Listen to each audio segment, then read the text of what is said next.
जी, अस्सलाम वालेकुम। आज हम अपने सिस्टम पर लाइनक्स ऑपरेटिंग सिस्टम इंस्टॉल करेंगे। तो इसके लिए हम ब्राउज़र को ओपन करें, वहाँ पर लिखे काली लिनक्स डाउनलोड। तो जो फर्स्ट वाला ऑप्शन आएगा उस पर क्लिक करना है। सही है, ये ऑफिशियल वेबसाइट है।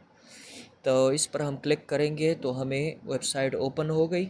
इसमें हम इमेज इंस्टॉलर को डाउनलोड करेंगे क्योंकि हमने यूएसबी बूट करनी है। सही है, तो इस पर क्लिक करेंगे तो हमारे पास सबसे लेटेस्ट वर्जन आएगा। सही है, तो लेटेस्ट वर्जन पर हम क्लिक करेंगे। इसमें जब हम डाउनलोड पर क्लिक करते हैं तो ये हमारे पास ऑटोमेटिकली हमारे सिस्टम के कंपेटेबल वर्जन हमारे पास डाउनलोड होता है। तो चले हम डाउनलोड पर क्लिक करते हैं। ये डाउनलोड का ऑप्शन है। सही है, इस पर क्लिक करेंगे तो ये डाउनलोड स्टार्ट हो जाएगा। इसके बाद हम एक और चीज़ को डाउनलोड करेंगे, उसका नाम है रूफस। तो ब्राउज़र को ओपन करें, रूफस को लिख के रूफस डाउनलोड और डाउनलोड रूफस। फर्स्ट वाला जो वेबसाइट आएगा ये रूफस का ऑफिशियल वेबसाइट है। तो हम इस पर क्लिक करेंगे। इस पर क्लिक करने के बाद हमारे पास रूफस की ऑफिशियल वेबसाइट ओपन हो जाएगी। हम नीचे स्क्रॉल करेंगे तो हमारे पास मुख्तलिफ वर्जन्स दिखाई दे रही है। ऑलमोस्ट 4 वर्जन है। हम पहले वाले पर क्लिक करेंगे, ये सबसे लेटेस्ट वर्जन है। तो ये डाउनलोड होना स्टार्ट हो जाएगा। सही है, इसके बाद हमारे पास तीसरी चीज़ जो है वो यूएसबी है। ऑलमोस्ट 8 GB यूएसबी जो है वो विंडो को बूट करने के लिए लाजमी है। सही है, क्योंकि हम यूएसबी में विंडो को बूट करेंगे थ्रू रोफस सॉफ्टवेयर और उसके बाद हम उसी यूएसबी को उस टारगेट सिस्टम में लगाएंगे जिसमें हम लाइनक्स इंस्टॉल कर रहे हैं। सही है, और बूट के लिए सबसे पहले लाजमी है कि हम यूएसबी को सिस्टम में लगाएं। यूएसबी को सिस्टम में लगाने के बाद हम रूफस सॉफ्टवेयर को ओपन करेंगे। तो जो ही हम रूफस सॉफ्टवेयर को ओपन करेंगे तो हमारी यूएसबी ऑटोमेटिकली रूफस डिटेक्ट करती है। और आप देख सकते हैं कि ये हमारी यूएसबी है जो हमने सिस्टम में लगाई थी। इसके बाद हमारे पास ऑप्शन जो है वो इंस्टॉलर इमेज है। जो विंडो हमने डाउनलोड की थी उसकी इंस्टॉलर इमेज को हम यहाँ पर लेकर आएंगे। सही है, तो हम सेलेक्ट पर क्लिक करेंगे। आप देख सकते हैं हमारे पास इमेज डाउनलोड है ऑलरेडी। तो हम उस पर ओपन पर क्लिक करेंगे तो हमारे पास इमेज ऑटोमेटिकली आ जाएगी। उसके बाद दो ऑप्शंस नीचे है पार्टीशन स्टाइल, एक एमबीआर है, एक जीपीटी है। आजकल के एडवांस कंप्यूटर सिस्टम्स में और पीसी सिस्टम्स में मोस्टली जीपीटी होता है। रेयर में जो पुराने पीसी है उनमें एमबीआर है। लेकिन आप चेक कर सकते हैं, आप डेस्क मैनेजमेंट में जाएं, नीचे सर्च बार में सर्च करें डेस्क मैनेजमेंट, इसको ओपन करें। ओपन करने के बाद आप नीचे देख सकते हैं डेस्क मैनेजमेंट का ये जो ऑप्शन है उस पर क्लिक करेंगे। इस पर क्लिक करने के बाद आपके पास डिफरेंट आप देख सकते हैं कि मुख्तलिफ़ पार्टीशंस जो आपके सिस्टम में बनी है वो आपके सामने आ गई। इसमें ये जो आप देख सकते हैं कि मुख्तलिफ़ पार्टीशंस है, different A B C etcetera. तो आप इस वाले ऑप्शन पर क्लिक करेंगे, राइट क्लिक करेंगे। जो ही आप इस पर राइट क्लिक करेंगे तो आपके पास सबर इस पर राइट क्लिक करना है। नीचे आप प्रॉपर्टीज़ में जाए, प्रॉपर्टीज़ में जाने के बाद वॉल्यूम पे जाए। यहाँ पर आप पार्टीशन स्टाइल देख सकते हैं। यहाँ पर जीपीटी है तो हम जीपीटी को सेलेक्ट करेंगे। अगर किसी का एमबीआर हो तो वो एमबीआर को सेलेक्ट करें। सही है, जीपीटी को सेलेक्ट करने के बाद अब कोई और ऑप्शन नहीं है।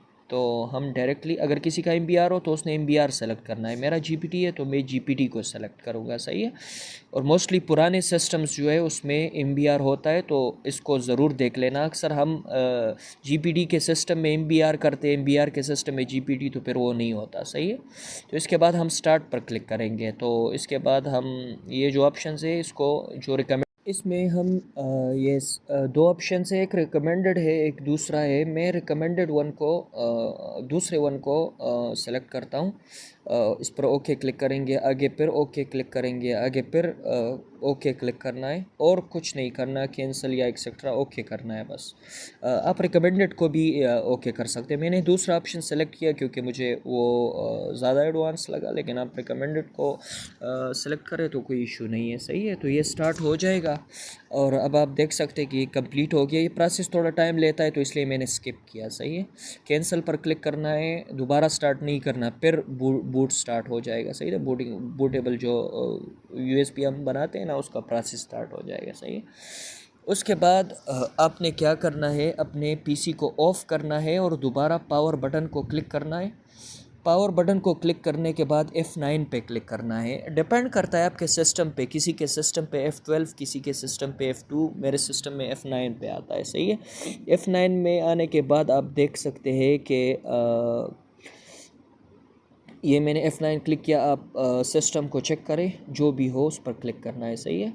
इस पर क्लिक करने के बाद आप ये जो नेविगेशन बटन्स है इसमें आए और अपनी USB को सेलेक्ट करें। मैंने अपनी USB को सेलेक्ट किया तो आप देख सकते हैं कि डिफरेंट ऑप्शंस है। मैं ग्राफिकल को इंस्टॉल कर रहा हूँ। ग्राफिकल थोड़ा ज़्यादा इजी होता है, सही है। तो मैंने ग्राफिकल पे क्लिक किया। इसके बाद मैं इंग्लिश को सेलेक्ट करता हूँ, लैंग्वेज, क्योंकि दूसरे लैंग्वेज में ज़्यादातर इंग्लिश ही यूज़ होता है, सही है। इंग्लिश के बाद मैं अपनी कंट्री को सेलेक्ट करता हूँ। मैंने सपोज़ अपनी कंट्री सेलेक्ट की। आप पाकिस्तान सेलेक्ट करें, अमेरिकन इंग्लिश सेलेक्ट करें, कंटिन्यू। कंटिन्यू के बाद ये अपना ये जो हमारा हार्ड डिस्क है उसको कनेक्ट चेक करेगा। Your network is not properly DHCP protocol alternative. तो इसको आपको एक बात बताऊँ कि आप इसको इंटरनेट कनेक्ट कर सकते हैं, सही है। कंटिन्यू के बाद do not configure the network at this time. अगर आपके पास नेटवर्क ना हो तो आप ऐसे भी जा सकते हैं, सही है। लेकिन आप इंटरनेट कनेक्ट कर सकते हैं। इसको नाम दे दीजिएगा, मैंने काली दिया, या काली ऑटोमेटिकली भी आता है।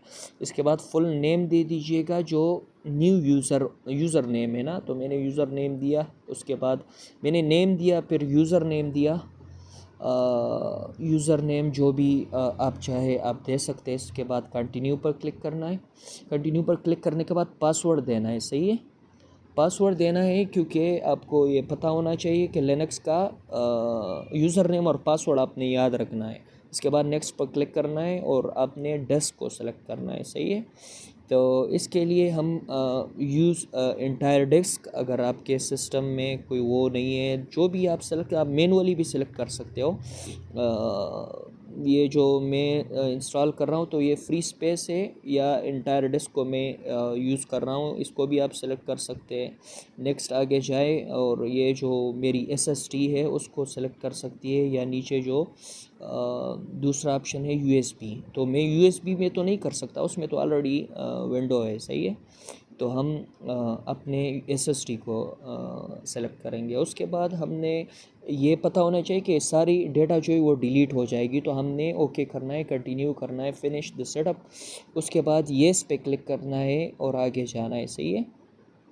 इसके बाद पार्टीशन फॉर्मेट हो जाएगा ऑटोमेटिकली और सिस्टम जो विंडो है वो इंस्टॉलिंग स्टार्ट हो जाएगी। और इसके बाद फिर कंटिन्यू पे क्लिक करना है, कुछ भी चेक अनचेक नहीं करना, सही है। ये फिर हमसे पूछेगा कि yes or no install the GRUB boot loader to your primary drive, yes in continue, सही है। तो कंटिन्यू पे क्लिक करेंगे। देन हमारे पास जो 240 GB SSD है, तो हम इस पे क्लिक करेंगे, क्योंकि हमने इस पे जिस जगह पर आपने इंस्टॉल करनी है उस पे क्लिक करना है, जो पार्टीशन है, सही है। मेरा यही SSD है। इसके बाद मैं नेक्स्ट पे क्लिक करूँगा, फिनिश हो जाएगा, कंटिन्यू हो जाएगा। इसके बाद हमारा सिस्टम जो है ऑलमोस्ट इंस्टॉल हो गया है हमारी। अब मैं यूज़र नेम को इंटर करूँगा और मेरी लाइनक्स जो है वो ऑलमोस्ट रेडी हो चुकी है। You can see the screen, you can watch the screen. This is my Linux operating system on my PC and जी, तो जैसा कि आप लोगों ने देखा हमारा इंस्टॉलेशन कंप्लीट हो चुका है। हमारी लाइनक्स USB बूटेबल USB के ज़रिए इंस्टॉल हो चुकी है। और दूसरा तरीका जो है विंडोज़ 10 अगर आपके सिस्टम में है और आपने वर्चुअल बॉक्स के ज़रिए उसमें लाइनक्स इंस्टॉल करनी है, तो वो नेक्स्ट वीडियो में हम आपको ज़रूर दिखाएंगे। Thank you for watching this video. और फिर भी अगर किसी को कोई इशू हो तो वो स्क्रीनशॉट या पिक्चर ले ले और ग्रुप में सेंड करे, उस मसले को वहाँ पर हल करेंगे, सही है।